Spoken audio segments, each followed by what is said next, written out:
reinforcing all of the positive things and paying no attention to any of the negative things. And so therefore there's going to be more of the positive and less space for the negative. Like if you're training a dog, you use positive reinforcement and you never punish. You're never showing disappointment in their negative behaviors, but you're just lavishing praise over everything good that they do. Then the carrot and stick. That's a way. So you're only using carrots. You never use a stick. Yeah.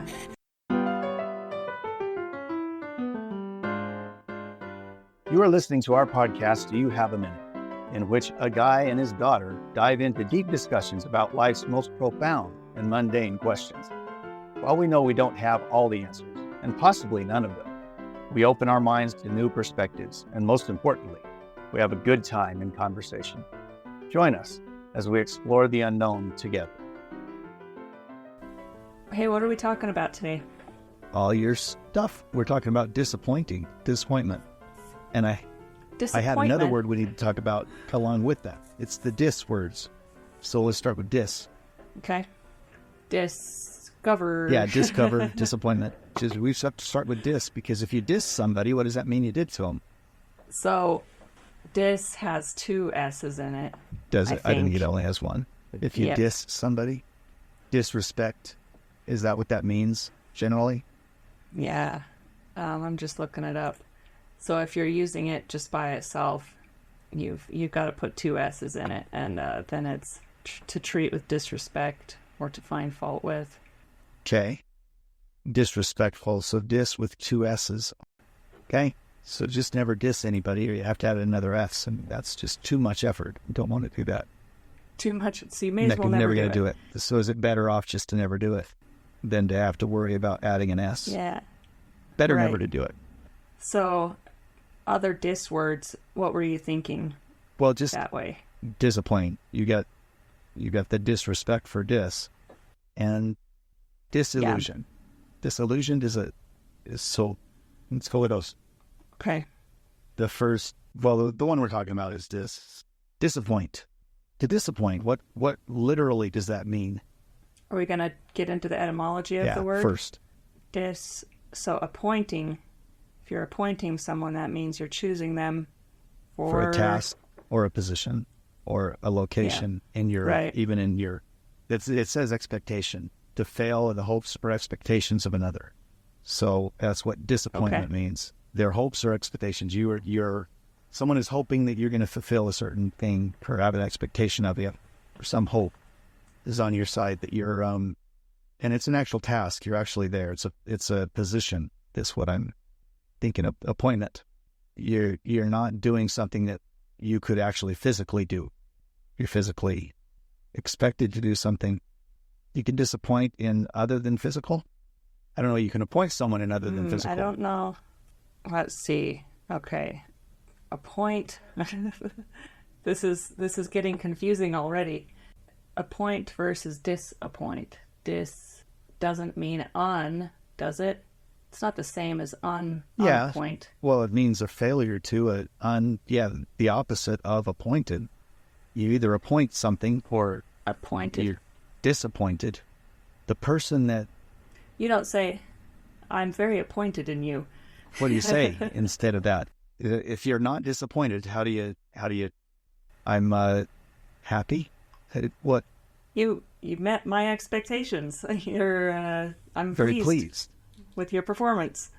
I'm pleased with that. I'm disappointed or pleased. Pleased is the other side. The synonym is let down or sad. Yeah, it doesn't translate exactly. Appointed, must be disappointed. Pleased. Gotta be pleased. That makes sense. I mean, that feels like it makes sense that way. Disappoint antonym is opposite. I don't know what that. Satisfy or gratify. That's what it's got. But pleased would work. I'm satisfied. You didn't disappoint me. You satisfied me. Gratified my expectations. That seems a little weird. Well, I don't know. It seems weird. It's direct, though. Antonyms, satisfy. They don't have fulfilled, gladden, gratify. They didn't have please. No pleased, huh? Interesting. Because it's an appointment. It's not something necessarily and that that more lends to the fact it's something you can do. You're disappointed in your activities and the physical things.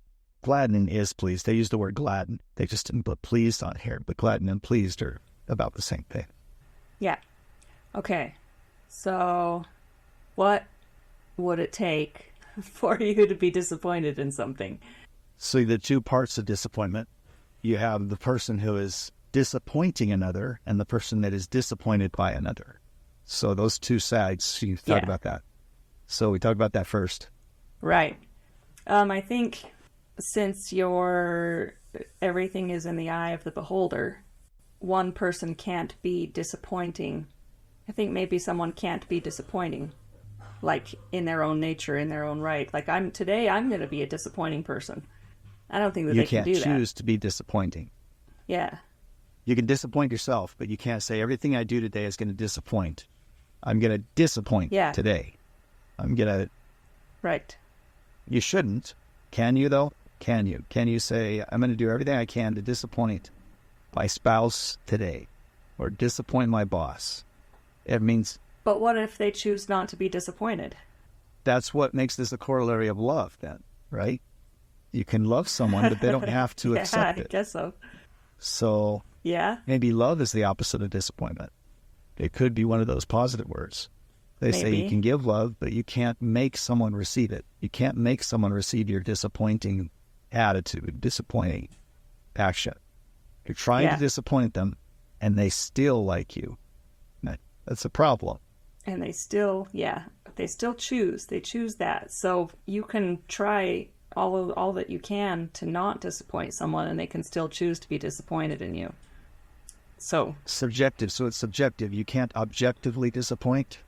Can you objectively disappoint something? Can you disappoint so it's a disappointment continuous no matter what position you're looking at it from? Is there an objective disappoint? A flat tire. Flat tire is not always disappointing because guess what? Maybe I didn't want to go anywhere. Where I was going. I was going to go, and now I don't have to.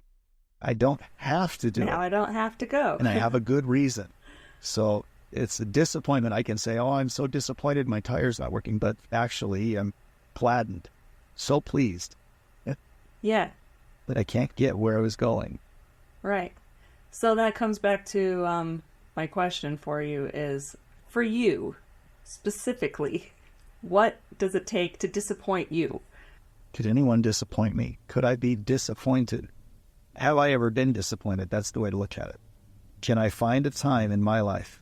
And you should try this too. See if you can find a time in your life that you've ever been disappointed. Have I been disappointed?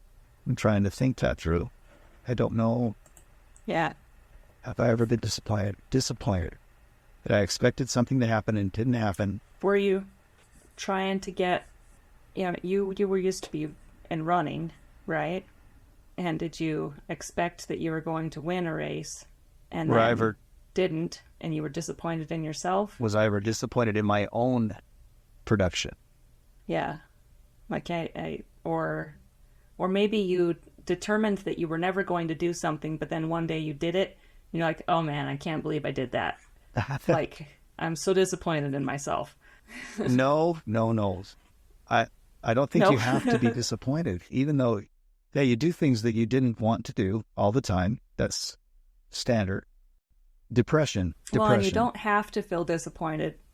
Okay. Disappointment. If you get disappointed, that's the precursor to depression, to being, and what's the other words that lead to that? It's the first step. Disappointment is the first step on the road to depression. Okay. Disappointment. And is this from something you've read, or I'm just trying to figure it out? It leads you down a road. If you're going to be disappointed, let's say you live in disappointment because other people they're idiots. They don't live up to my expectations. There's no way they can ever do that. So if they can never do that, and I'm always going to be disappointed, I'm always going to be depressed. That's and discouraged. I don't want to do anything because I'm disappointing myself. I can't do it. I don't have any confidence. So maybe the opposite of that is confidence. I don't have any confidence in what I can do, so I know I'm going to disappoint. My performance isn't going to work, and so I have no courage to do it. I'm just not going to do anything. I'm going to turn into myself, and that leads you to misery. That same concept, Misery. that self-consciousness is miserable. So okay, so self-consciousness is from, what, does self-consciousness start and beget disappointment, or are you disappointed and then you become self-conscious? Which came first? What is causal? Which one is causal, and the other one that's the byproduct? Right. Disappointment has to be the byproduct. The cause has to be self-consciousness. So if you're self-conscious, you have the opportunity to be disappointed. If you're not self-conscious, if you're others conscious, if you're all continually thinking out there, and I'm going to fail, but it doesn't matter. It's not going to disappoint you that I fail. My failure is just another step forward, just another opportunity to learn, to grow, to learn, do something next. So if you view it that way, not self-conscious, but interested in learning, then you can be better. There's a phrase here. Dealing with people that want to learn all the time. What are you reading out of? I don't. It's about building teams, teamwork, network marketing specifically. This is Robert Kiyosaki, Business of the 21st Century. And he says building teams is what you need to do a business. And so he says network marketing is the best way to learn. It says, besides, he added, I really love working with people who are hungry to learn and grow. If you're hungry to learn and grow, can you be disappointed? I think that's what I'm trying to point to. Yeah, I think maybe not. Maybe you don't have a tendency to be disappointed if you're hungry to learn and grow, because everything that might cause someone disappointment would be an opportunity instead. Right. It's an opportunity to learn and grow. People here are genuinely excited about new ideas. If you could be genuinely excited about new ideas instead of saying, well, that's different than my idea is right. The person who's self-conscious saying, I'm black and white and I'm the white and everything I do is right. So since that's the case, anything else is going to disappoint me. But if you're learning and growing, you want to have yourself open to being others conscious of the world around you, of wanting to learn and grow, then you're not disappointed with whatever comes. Whatever situation you find yourself, you're content and you're growing through it, with it. Yeah. So altruistically, my perfect self, and I don't know, I've been trying to think of something. Let me think some more. You tell me about a time you've been disappointed. I was trying to come up with something. I feel like I have to go kind of far back for it, though. When you were a naive child? Because I can't think of anything recently. When I was a naive child? Yeah. Is that what you said? Is that how far you have to go back? Before I became hungry to learn and grow. Right. Yes. I was disappointed. I'm feeling like there's something around cancer. There's got to be some disappointment in there somewhere. Were you disappointed?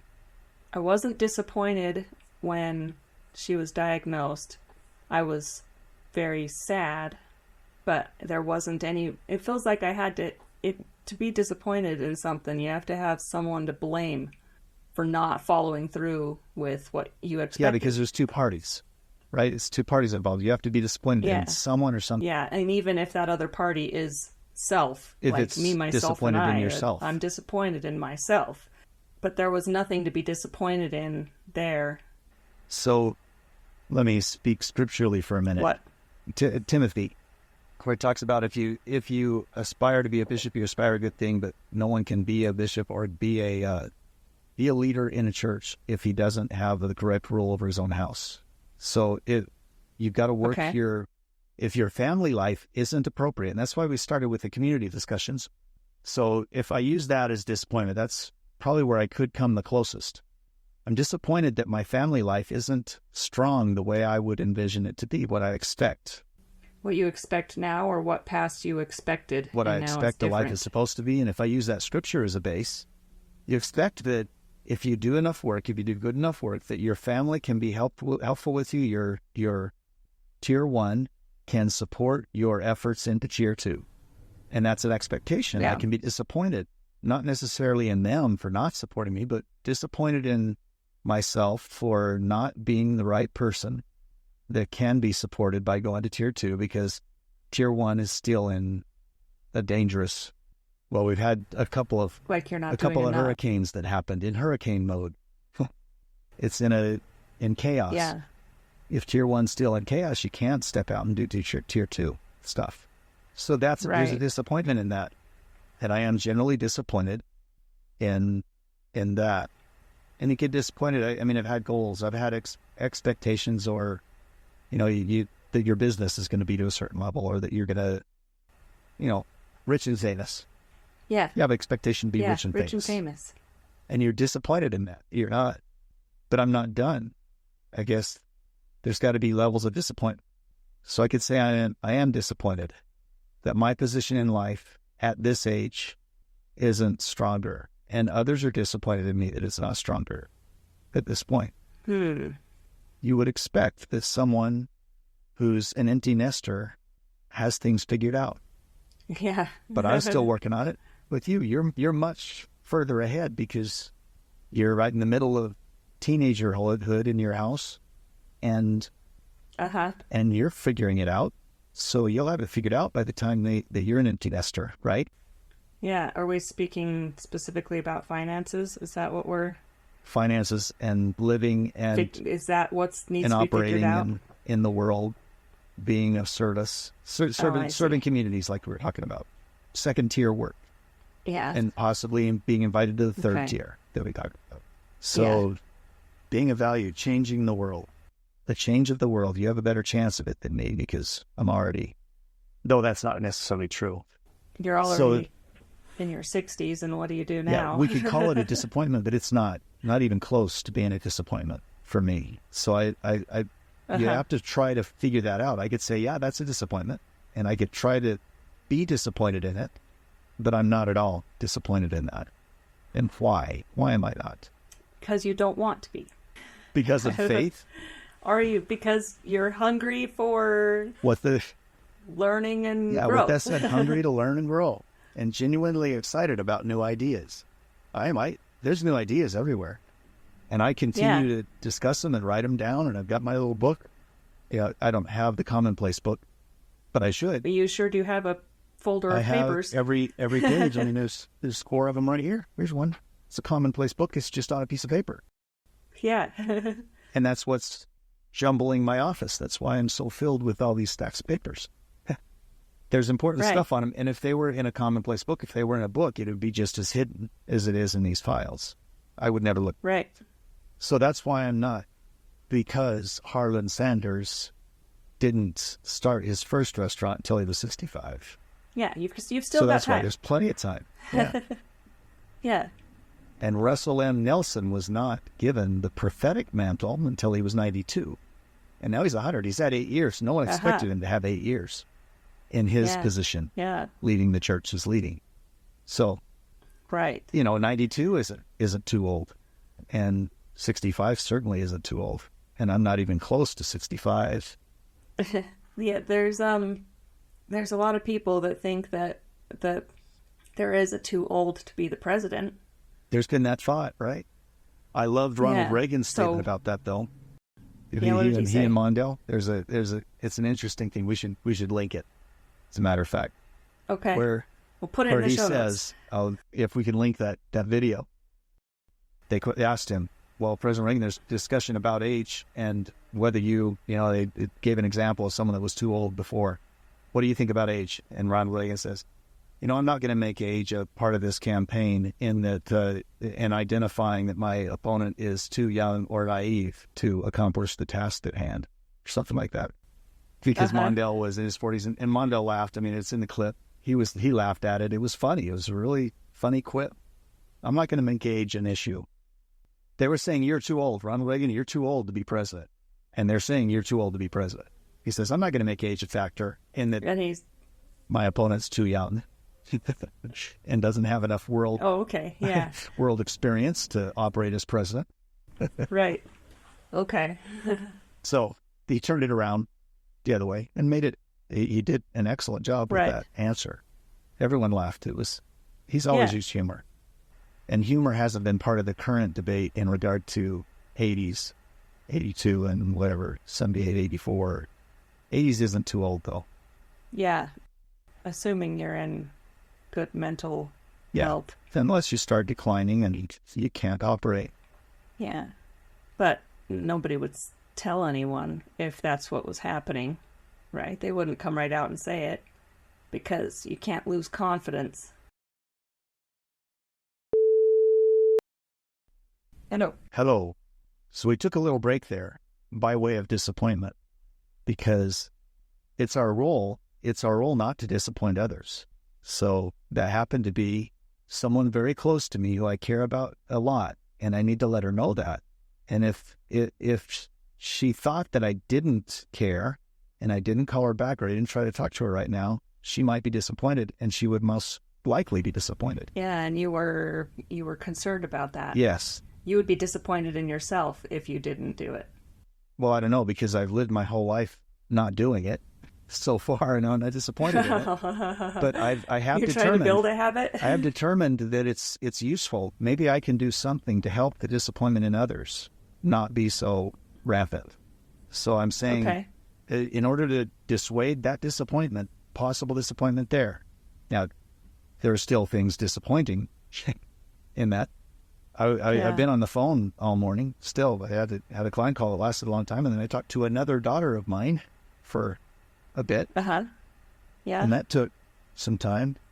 See, and now on my phone, there's someone else that's ringing in, which I'm okay Just disappointing now? him. It's not going to be a disappointment so much on his side that I call him back in an hour.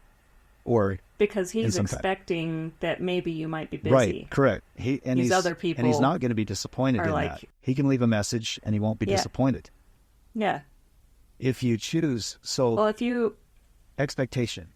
If I choose to allow a greater expectation than someone else. Can you choose to allow? Say that in different words. If I choose to promote that I have more care for a certain area, then I better be able to break away from other things I'm working on to put that care towards that area, right? We're talking about tier 1 and tier 2 stuff. If I'm operating in tier 2 and tier 1 calls me and I say I care about tier 1 this much that whatever I'm doing in tier 2 doesn't matter as much, so I'm going to break tier 2 and jump into tier 1 for a minute. And so I did that. That's what that description was. So as not to disappoint tier 1. Yeah. If you understand what the expectations are, then you're able to avoid disappointment. So if I had a tier 2 event going on and tier 1 tried to contact me, but I know that they're not expecting that I'm going to answer right away or even call back in the next 2 hours, like I know that expectation, so I know that even a phone call back in a couple of hours will still not disappoint. Right. Yeah, so knowing what the expectations are, that requires communication and definitely a lot of mind reading, but you get it wrong a lot of times. Well, and if it's wrong, you know that you're disappointed. If you have disappointed, then you can make an adjustment. So that's that growth and learning. You're interested in growing, learning. That's why I'm not necessarily disappointed with it. All of the disappointment that I've caused someone else. Right. But I can stop causing that disappointment by learning and growing and advancing, becoming something different. Yeah. So that's useful. And maybe I had another thought from another book that may work out coming in here, because we're talking about disappointing other people and changing that disappointment, being able to appoint that other person. Please gratify, satisfy whatever their expectations are. Right. And that's got to be our role in regard to disappointment. So we're talking about disappointment. The only reason we'd even care about that word is in order to eradicate it from our relationships. And you eradicate it by first growing yourself, and by second, becoming who you need to become with the expectations of your relationships. Becoming well-rounded in your relationship. Well-rounded. Touching them, and what they need. That's right. That's what well-rounded means. That's good. We had that discussion. Because it has to pay attention to what their expectations are. That group that you're trying to be a part of, right? Yeah. It's that group. So if you're well-rounded in your relationship with your spouse, then you're meeting their expectations. You're not disappointing them. They're not going to want to kick you out. Yeah. You're not too much of one thing or too little of one thing. You fit. You fit in. You're the baby's porridge in the Three Bears. Not too hot or too cold. You're just right. So the other idea, well, what we could do that. I did get another quote, another book. I'm reading Will Smith, his book. Oh yeah. Will. Okay. I knew he had talked about something about this in his chapter Destruction, chapter 9. He talks about this disappointment, kind of that way. One quote here, Daddy-O used to say, you can stop a homicide, but you can't stop no suicide. So, meaning if you're of the mode to be disappointed, you can't be stopped. You can't train someone away from disappointment or feeling that. Okay. They kind of the same status. You have to internally feel that need to want to grow and learn and grow, be hungry and excited for new ideas. Yeah, you have to change your philosophy on life, which is cool. Because you're not gonna change, which is cool because we just talked about that last week. Right. And that's why the conversation continues. What about last week? Tell me how that matched. When we were talking, huh? What do you mean? Was it last week or was it a couple of weeks before that when we were talking about mooching? Yeah, we were talking about how do you train someone out of being a moocher? You got to change their whole perspective. Right. They need to have a different philosophy of finances and responsibility and living, It's a psychological that's how you train thing. someone out of suicide. Maybe you have to change their outlook on life from the seed within them instead of being like, slap, you're not suicidal. Yeah, you can't tell them what to do. You can't change them. You have to encourage them and persuade them and open them up to the possibility of changing their own psyche. They have to change their own psyche. And it's what Dave Ramsey says. I love his quote. He says, this is not a money thing. Budgeting and becoming wealthy is not a money thing. It has nothing to do with money. It has to do with psychology and how you think about it. And that's Robert Kiyosaki's statement too. He says it's not about how hard you work and how hard you work for the money. It's what you do. It's how you think about it. It's who you want to be. Yeah. You become who you want to be. Think and Grow Rich. Is that Kiyosaki's book? Yeah. Napoleon Hill. It's kind of the same. Well, it's all the same thing. Of course, everything is connected. Think and Grow Rich just talks about you set your mind on something. What's your definite purpose? Develop a definite purpose in life. That's Think and Grow Rich. And then work towards it continuously. Yeah. That's the mindset. If you're just trying to make money, it's never going to work. That's not a definite purpose. Making money, and that's what Kiyosaki pointed out. Making money is not a definite purpose, and working hard is not a definite purpose. Neither of those make any difference. You'll still be poor. Right. Will Smith talks about another example here that ties in to the fact that you can't stop a suicide.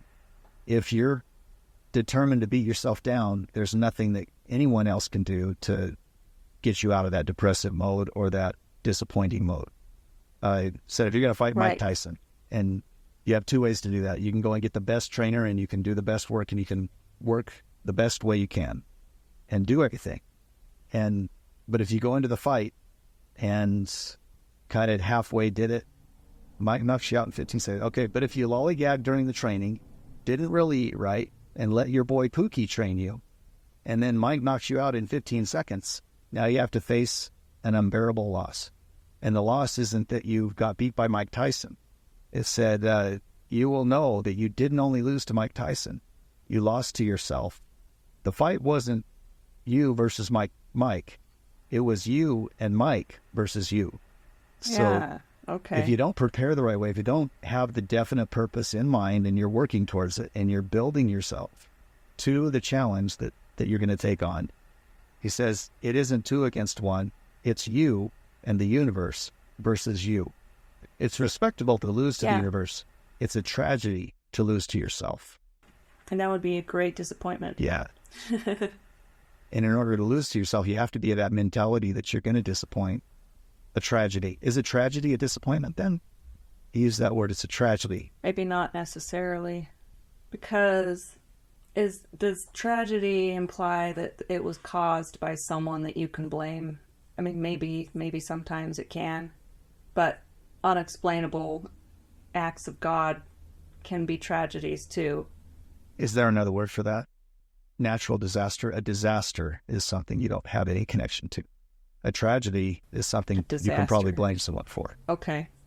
Yeah. Isn't that a literary thing? A tragedy, a comedy, a tragedy, a drama. I think tragedy is a literary story line. Yeah. So it's something that you can blame on someone. Yeah, you can blame a tragedy on someone. And you blame it, in this case, on yourself for lack of preparation. Yeah. I wonder if I read something or heard someone talk about tragedy when I was younger that made me think that a tragedy was unavoidable. It's something that was going to happen no matter what. Maybe middle schoolers and the way they talk about everything being a tragedy. Okay. Like they speak in absolutes. So let's relate those both together. I'm literally dying right now, I'm literally dying. I'm literally in love. And, it was just a tragedy. Tragedy and disappointment, are they equivalent? Or do they even match? Assuming tragedies are going to occur, I believe that's probably true. They'll happen all the time. Yeah, tragedy is the event, and disappointment is the feeling that you feel about it. It's how you feel about it. How you either want to learn and grow through it, or you want to blame in it. Yeah. So to be disappointed... Tragedy doesn't always have to be a disappointment. Right. You have to blame someone for disappointment to even exist. Does disappointment require blame? Yeah. Is that causal? Yeah, I think so. If you can't blame anyone, then you can't be disappointed. That's what we started with. It's disappointed in some other, or some other is disappointed in you. If you don't blame that other, there's no disappointment. Right. It's just a tragedy. It's a tragedy that this occurred. Now let's learn from it. Let's move on. So disappointment's a choice. Yeah. Is it useful? Do you think being disappointed or receiving disappointment can be useful?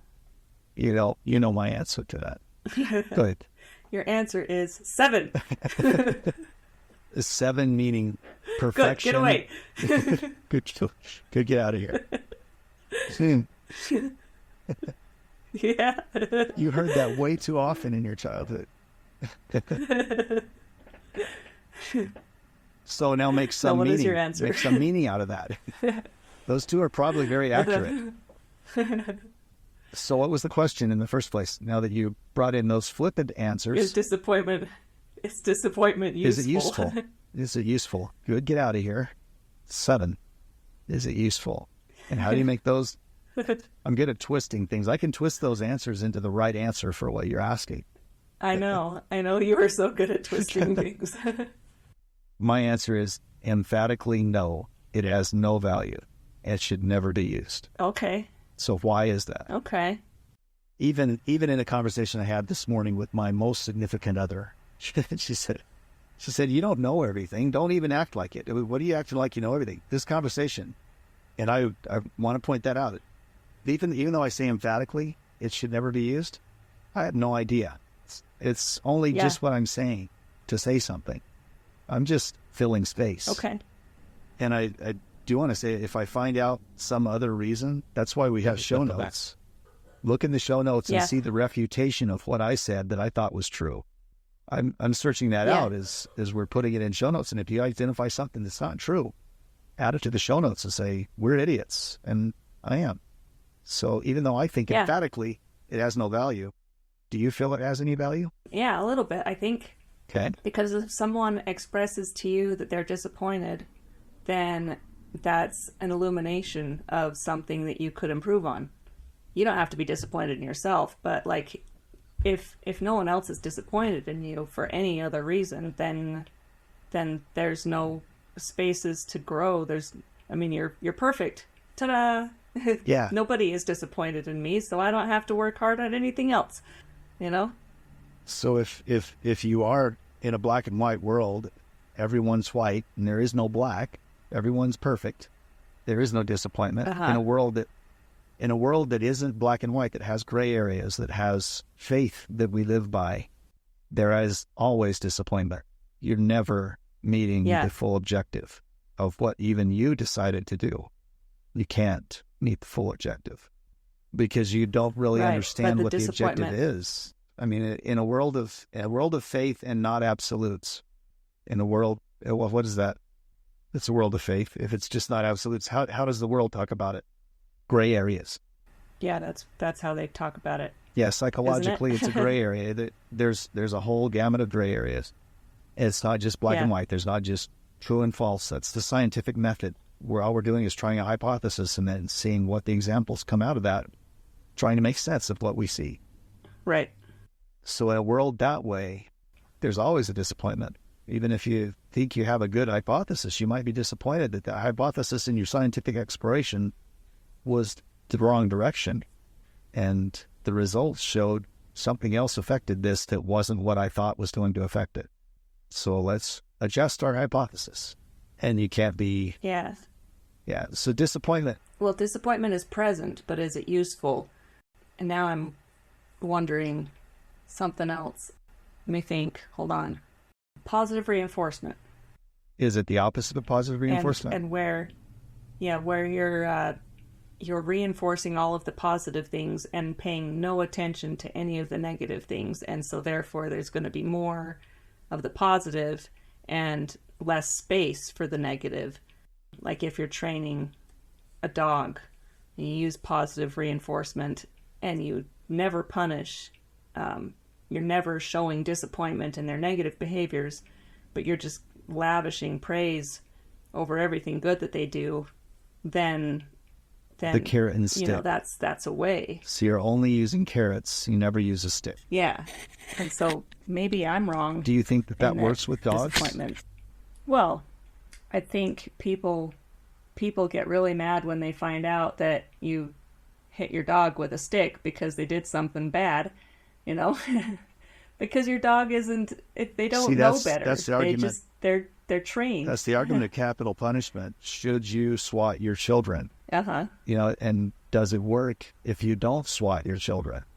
Does the carrot work by itself? It's saying positive reinforcement. I'm just gonna train with carrots my whole life. I'm never gonna use a stick. If you never use a stick, you never use fear. I'm only gonna use love. I'm never gonna use fear. Fear is not part of my life. So that's saying, like disappointment. I'm never gonna use disappointment. I'm only gonna use encouragement.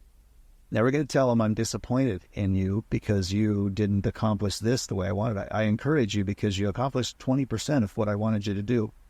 Boy, I'm happy about that. 20%. But I'm not disappointed at all in the 80% you didn't get done. Yeah. But I think that what you said, disappointment has to be a fleeting thing. It's something that you watch floating down the river, like a leaf on the river. It floats away. You identify it, it's there, but the river's moving it away. As quick as you're growing and learning, that disappointment is past you. It is a tragedy. A tragedy is a tragedy. It actually affects you, but it doesn't have to ruin the rest of your day or minute or life just because it was a tragedy. Yeah. Yeah. And there's still learning and growth based on that tragedy that occurred. Okay. So maybe the feeling that the tragedy is important. The tragedy is useful. But the feeling of disappointment after the tragedy, because of the tragedy, is not useful. Even though, or if, or whatever, you're doing something that would merit disappointment in someone else, that you can still learn and grow from your actions without their disappointment. Right? Would you want to change if there was an absence of disappointment? If you didn't know it disappointed them, and that's what you first brought out, is it's an indication that you have some growth to do. It's a signal. It's a signal. If you don't use that, if they don't display disappointment, then I'll say, well, yeah, I'm disappointed that you were 20% off on that. You got 80% right, and that's great. I like you being 80% good, but I'd like you to be perfect, and I'm disappointed in the 20%. That's enough of a signal that the person can work towards that next 20%. I don't have to make the two mistakes I made in that piece I just played. I can get it 100% right. And so I can work towards it and keep working and keep growing and keep living. And so that's a stick. You just beat them on the head with a disappointment, but it's a fleeting disappointment. You talked about a tragedy as though a tragedy is always going to be part of your life, part of your story. And it is. I guess there are big tragedies that are always part of your story. They'll always be there. But they're not disappointing. The disappointment of it is that it only lasts. Is what you think of it. Whatever you're missing because of it. Did disappointment still there? I mean, do you remember the 20% that they didn't play that right? I'm disappointed in 20%. As soon as they play it perfect, as soon as they perfect it, say it's just a piano piece or a musical piece they're doing, and well, that was perfect. I think I'm going to give you 100% on that, even 100% plus, because you put feeling in it that wasn't written in the score. But I'm disappointed because you didn't play it exactly as the author, the composer put it on the score. You did that extra to it, and that's not right. Mozart would hate you for that. So you can still be disappointed. You find things to be disappointed in. Your fingers weren't curled enough. Even in a perfect performance. Yeah. You didn't smile. If you would just smile, it would be much better. Right. So I'm thinking about my challenges in leadership, my struggles to be a leader, and how I didn't use enough positive reinforcement. I didn't use as much as someone else wanted me to use, and I used too much expressions of disappointment, and that disappointed them. They were disappointed in me. I was disappointed in them for their performance, and your strategy. And it didn't fix anything. My expressing my disappointment did not fix it. It just caused other problems. More discipline. So whose problem is that? They talk about these methods, the sandwich method. Say something good, then give them the disappointment, and then give them some encouragement at the end again. I think those are just placating. They're trying to play with the system. That's what it feels like to me too. Yeah. Maybe you and I are psychopaths for thinking that, but because it works for everyone else, right? And that discussion, you and me can spot it, and we don't want to use it. We are going to have that discussion at some point on how to be a psychopath and why we are all psychopaths and whether it's good or bad, whether that's good or bad. But these methods, placating, if you're just trying to, it has to be genuine. If you're going to use a sandwich method and it's genuine, it's different.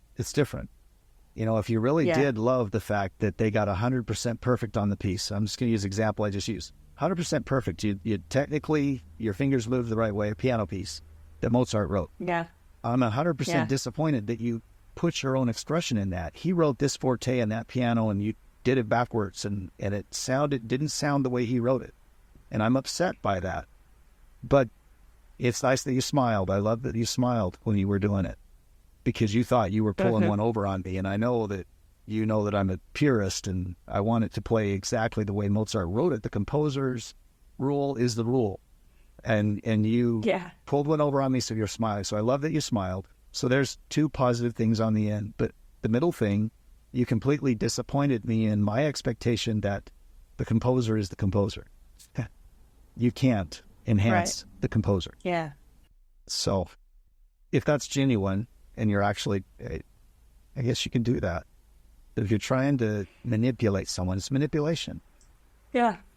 The guy's not really manipulating his students, But if you're trying to manipulate by saying, did I say enough positive things now? Now can I tell you what you need to here to fix? And will you receive it as a constructive criticism instead of a slap in the face? Right. But if you say all those words, then they take it as a slap in the face anyway.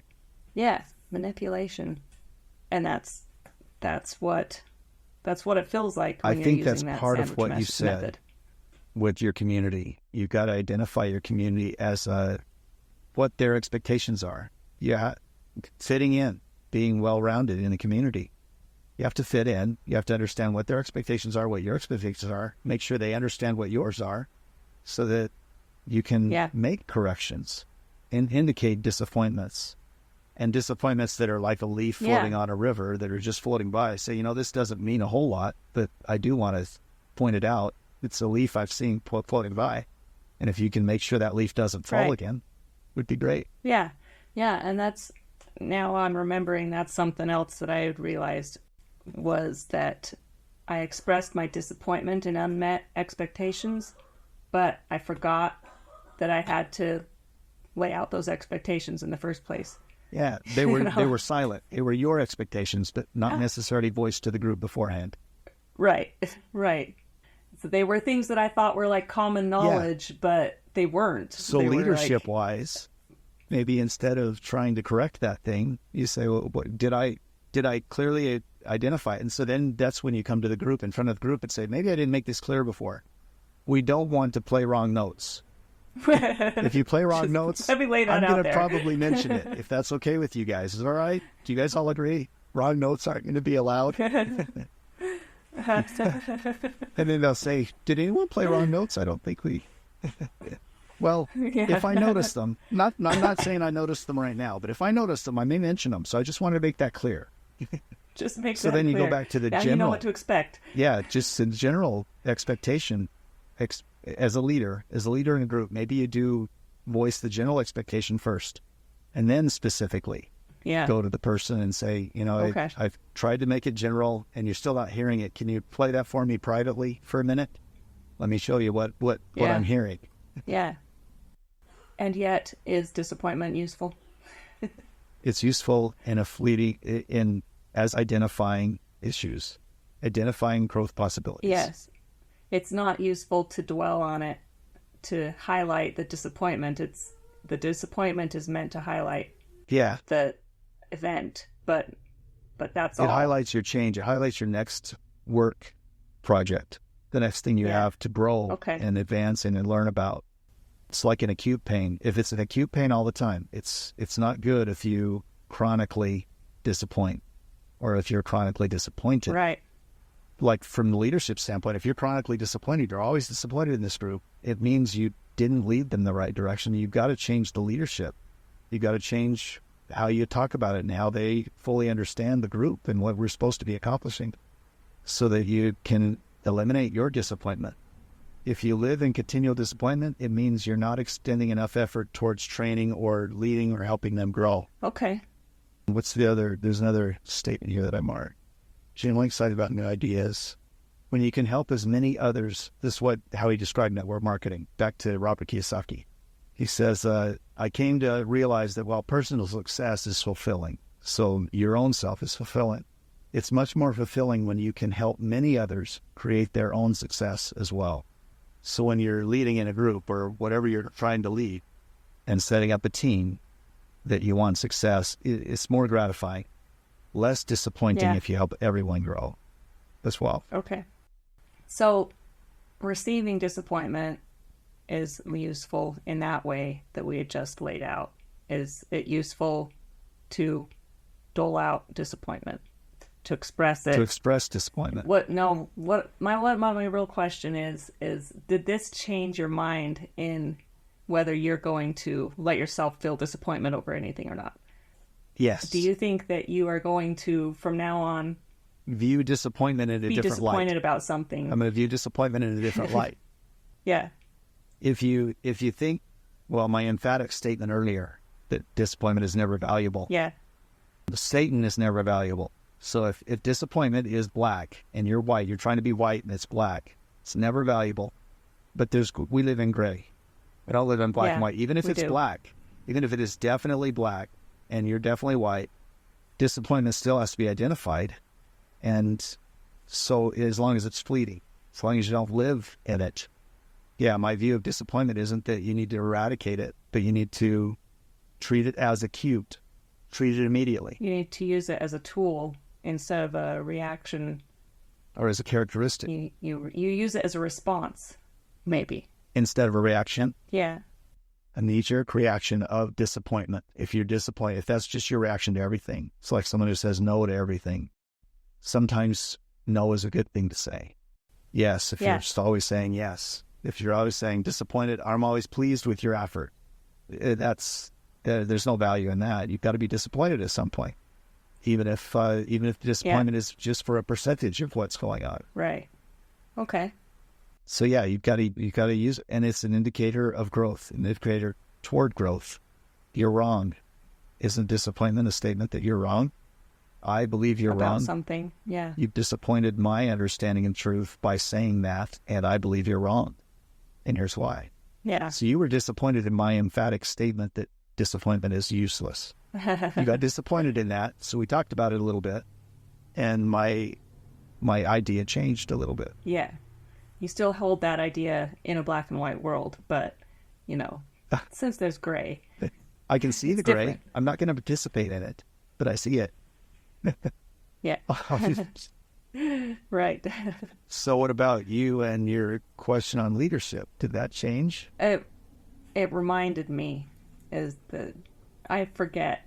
It seems like I forget a lot of the lessons that I learn. Yeah. And so it reminded me of what I had learned before, and maybe by remembering it, it will be a stronger part of by me. Discussing, and that's the whole purpose of conversation too, is if you try to teach something, try to talk about it, you're going to internalize it much more. It'll become part of you. Yeah. What is it I heard just in general, the statement the other day, any learning we do has to take the place of something else. You have to lose something in order to gain something new. Okay. There's only so much conscious space you have. It was Jordan Peterson talking about consciousness. There's only so much conscious space you have. If you decide to bring something to the forefront of your consciousness, something else has to step back. We don't have unlimited conscious activity. What you choose to focus on has to just be limited. So if we're choosing to focus on this idea, disappointment for a while, there's going to be a time disappointment's going to take a back seat and we'll forget that we ever talked about it, which is going to be fine. There'll be other things that you're moving toward, you're moving into.